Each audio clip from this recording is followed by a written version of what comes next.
केरला के आदरणीय मुख्यमंत्री श्री पिनरई विजयन साहब, पंजाब के लोकप्रिय मुख्यमंत्री श्री भगवंत मान साहब, मंच पे मौजूद कई राज्यों के और कई पार्टियों के आज यहां पे आए हुए सभी नेतागण और मंत्रीगण और यहां पे आए हुए सभी भाइयों बहनों, आप सब लोगों को मेरा नमस्कार, सबको मेरा प्रणाम। मुझे लगता है आज इस देश को ये दिन भी देखना था। ये जंतर मंतर वो जगह है जहां पे इस देश की प्रजा सरकारों के एक्सप्लॉयटेशन से तंग आके यहां पे धरने प्रदर्शन करने आती है, लेकिन आज यहां पे केरला के मुख्यमंत्री को अपना सारा कामकाज छोड़ के केरला से दिल्ली यहां पे धरना करने के लिए आना पड़ा केंद्र सरकार की ज्यादतियों के खिलाफ। मैं समझ रहा हूं ये भी इस देश को ये दिन भी देखना था। आज लगभग आधे राज्यों के अंदर विपक्ष की सरकारें हैं और आधे राज्यों के अंदर उन लोगों की सरकारें हैं। जो विपक्ष की सरकारें हैं आधे राज्यों के अंदर, तो लगभग 70 करोड़ लोगों को ये विपक्ष की सरकारें रिप्रेजेंट करती हैं। 70 करोड़ लोगों को, आधे देश को। और इस वक्त ऐसा लगता है कि केंद्र सरकार ने विपक्ष की सरकारों के खिलाफ युद्ध छेड़ा हुआ है। ऐसा लगता है कि जंग छेड़ी हुई है, लड़ाई छेड़ी हुई है। हिंदुस्तान पाकिस्तान का रखा है हम लोगों के साथ। हम ये पूछना चाहते हैं कि क्या आप इन 70 करोड़ लोगों को अपना नहीं मानते? क्या आप केरला के लोगों को अपना नहीं मानते? क्या आप तमिलनाडु के लोगों को अपना नहीं मानते? क्या आप कर्नाटका के, दिल्ली के, पंजाब के, वेस्ट बंगाल के लोगों को अपना नहीं मानते? क्या ये सारे पराये हैं? क्या ये भारत के नागरिक नहीं हैं?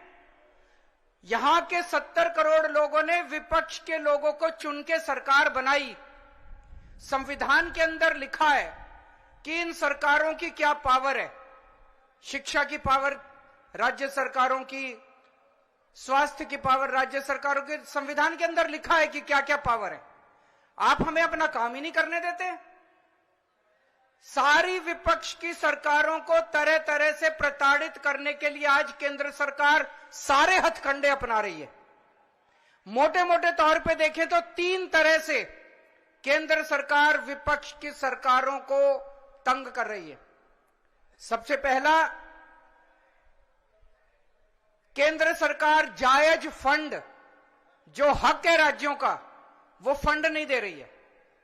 दूसरा तरीका, गवर्नर्स के और लेफ्टिनेंट गवर्नर के जरिए रोज काम में टांग अड़ाती है, हर काम में टांग अड़ाती है।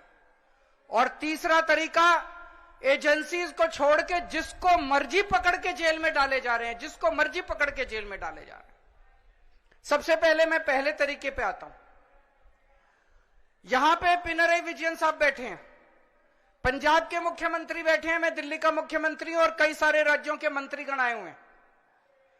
हम सारे रोज इस बात को झेल रहे हैं कि जो जायज फंड उस राज्य के बनते हैं वो फंड हमें नहीं दिए जा रहे। अगर केरला के लोगों को उनके हक के फंड नहीं दिए जाएंगे तो काम कैसे चलेगा? सरकार कैसे चलेगी? केरला की सरकार कैसे चलेगी? तमिलनाडु की सरकार कैसे चलेगी? और हम यहां भीख मांगने नहीं आए। विजयन साहब यहां पे अपने घर के लिए, अपने परिवार के लिए पैसे मांगने नहीं आए, अपने बच्चों के लिए, अपने बीवी बच्चों के लिए पैसे मांगने नहीं आए। वो केरला के लोगों के लिए पैसे मांगने आए हैं। आज पंजाब के मुख्यमंत्री यहां अपने 3 करोड़ लोगों के लिए फंड मांगने के लिए आए हैं। मैं दिल्ली का मुख्यमंत्री अपने दिल्ली के 2 करोड़ लोगों का हक मांगने के लिए आया हूं। संविधान में लिखा है कि कितना पैसा किस सरकार को मिलेगा। ये वाला टैक्स आएगा, मैं इनकम टैक्स में था, ये थोड़ा सा ज्यादा जानता हूं इसको। तो कितना फंड, कौन सी सरकार कितना फंड इस्तेमाल करेगी, कैसे इस्तेमाल करेगी, फाइनेंस कमीशन होगा, फाइनेंस कमीशन तय करेगा। ये पैसा केंद्र के पास जाएगा, ये पैसा राज्य सरकार। अरे जो हमारा हक है, हमारा नहीं, लोगों का हक है, केरला के लोगों का हक है, तमिलनाडु के लोगों का हक है, वेस्ट बंगाल के, पंजाब के, दिल्ली के लोगों का हक है, वो हक आप कैसे छीन सकते हैं लोगों का? आप उनका काम कैसे रोक सकते हैं? अगर आप हमारे लोगों के पैसे नहीं देंगे तो हम सड़कें कैसे बनाएंगे, बिजली कैसे देंगे, लोगों का विकास कैसे करेंगे? मैं भी एक दो बैनर देख रहा था, उसमें लिखा था कि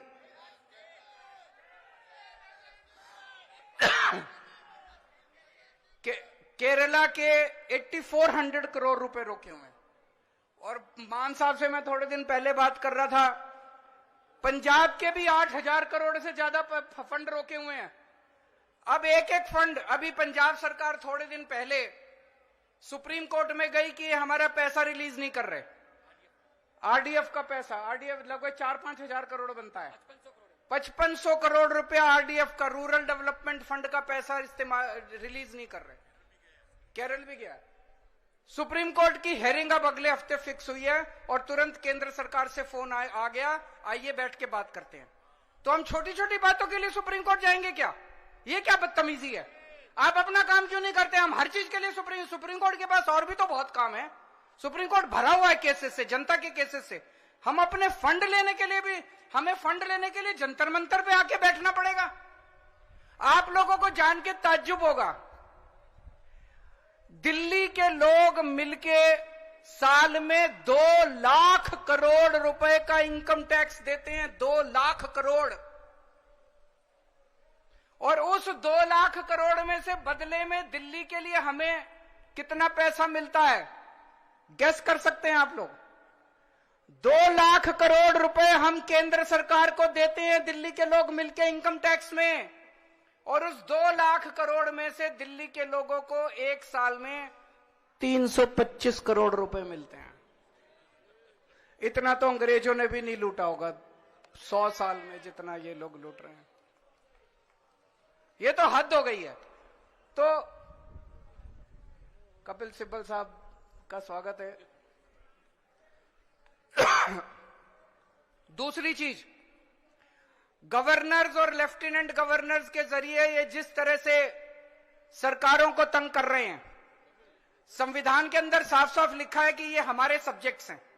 उन सब्जेक्ट्स के अंदर भी रोज गवर्नर हर राज्य के अंदर टांग अड़ा रहे हैं। सबसे इंटरेस्टिंग तो अभी पंजाब के अंदर हुआ। पिछले साल पंजाब सरकार ने बजट सेशन, अपनी असेंबली का बजट सेशन कॉल करने के लिए गवर्नर के पास फाइल भेजी। गवर्नर ने बजट सेशन करने की परमिशन नहीं दी। सोचिए, एक चुनी हुई सरकार, फुल स्टेट, उसका मुख्यमंत्री, उसकी कैबिनेट प्रस्ताव पारित करके कहती है कि हम फलानी तारीख से बजट सेशन बुलाएंगे और उसमें राज्य का अगले साल का बजट पास करेंगे। गवर्नर ने बजट सेशन की भी परमिशन नहीं दी। अल्टीमेटली सुप्रीम कोर्ट जाना पड़ा। सुप्रीम कोर्ट ने गवर्नर को खूब लताड़ा। लेकिन प्रॉब्लम यह है कि इनको लताड़ का, गाली गलौज का, इनको सुप्रीम कोर्ट रोज लताड़ता है, इन लोगों को, इनको कोई फर्क ही नहीं पड़ता। तो इस तरह से दिल्ली के अंदर तो आप सब लोग देख ही रहे हैं कि हर काम के अंदर किस तरह से लेफ्टिनेंट गवर्नर हर काम के अंदर, छोटे से छोटे काम के अंदर टांग अड़ा रहे हैं। और तीसरा तरीका है ईडी। यह अब इनका एक नया हथियार आ गया, ईडी।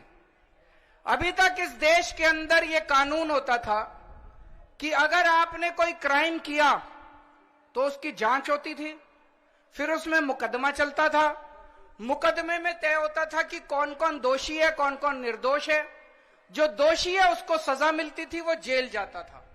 मुकदमे के बाद, मुकदमा खत्म होने के बाद आदमी जेल जाता था जिसको दोषी माना जाता था। अब अब तय कर लेते हैं कि इसको जेल भेजना है, तो उसको पकड़ लेते हैं, उसको जेल में डाल देते हैं। फिर सोचते हैं अब इस पे क्या मुकदमा करें, इस पे क्या केस बनाएं।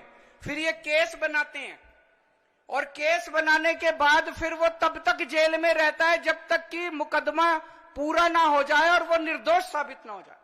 हमारे देश के अंदर 15-15 साल लग जाते हैं मुकदमे पूरे होने में। तो 15-15 साल किसी को भी पकड़ के जेल, यह भी पीएमएलए जो कानून लेके आए उसमें ही लिखा है कि जब तक उस आदमी को, किसी को भी पकड़ के जेल में डाल दो और जब तक उस आदमी का मुकदमा पूरा नहीं हो जाता, वो निर्दोष साबित नहीं हो जाता, तब तक वो जेल से बाहर नहीं आएगा। ये तो बहुत खतरनाक है। अभी हेमंत सोरेन साहब को इन्होंने जेल में डाल दिया, अभी तक उनके ऊपर कुछ भी साबित नहीं हुआ है, अभी उनके ऊपर मुकदमा नहीं चला है, अभी मुकदमा शुरू भी नहीं हुआ है, अभी जांच चल रही है। लेकिन अगर मुकदमे को 15 साल लगे तो हेमंत सोरेन साहब 15 साल जेल में रहेंगे। और ये तो किसी को भी कर दें, कल मुझे पकड़ के जेल में डाल देंगे, विजयन साहब को पकड़ के जेल में डाल देंगे, स्टालिन साहब को पकड़ के जेल में डाल देंगे, सीतारमैया साहब को पकड़ के जेल में डाल देंगे, सुखविंदर जी को, किसी भी को भी पकड़ के जेल में डाल देंगे और सरकार गिरा देंगे। हेमंत सोरेन साहब को जेल में डाला, उसके बाद 48 घंटे तक ये लोग तोड़ने की कोशिश करते रहे, जेएमएम को तोड़ देते हैं। ये तो भगवान का भला और जेएमएम वालों का महान है, जेएमएम वाले जो टूटे नहीं इनके सामने। तो ये अब ये किसी भी को भी पकड़ के जेल में डाल देंगे, उसकी सरकार तोड़ देंगे और फिर अपनी सरकार बना लेंगे। ये क्या चल रहा है इस देश के अंदर? अपने आसपास और देश विदेश की खबरों से अपडेट रहने के लिए व्यू इंडिया टाइम्स को यूट्यूब में सब्सक्राइब, लाइक और शेयर करें।